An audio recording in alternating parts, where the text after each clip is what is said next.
అమరావతి రైతులకు ఏపీ ప్రభుత్వం భారీ శుభవార్త చెప్పింది. రాజధాని కోసం భూములు ఇచ్చిన రైతులకు కేటాయించిన ప్లాటుల్లో వీధి పోర్ట్ల సమస్యకు పరిష్కారం చూపుతూ కీలక నిర్ణయం తీసుకుంది. వీధి పోర్ట్లు ఉన్న ప్లాటుకు బదులుగా వేరే ప్రాంతంలో ప్లాట్లు కేటాయించేందుకు ప్రభుత్వం ఉత్తర్వులు జారీ చేసింది.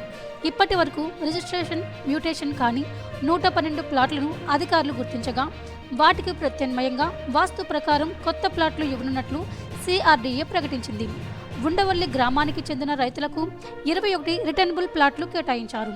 రిటర్నబుల్ ప్లాట్లు పొందిన రైతులు త్వరగా రిజిస్ట్రేషన్ పూర్తి చేసుకోవాలని అధికారులు సూచించారు.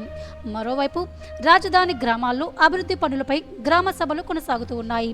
ఇప్పటికే భూములు ఇచ్చిన 195 మంది రైతులకు 381 నివాస వాణిజ్య ప్లాట్లు కేటాయించారు.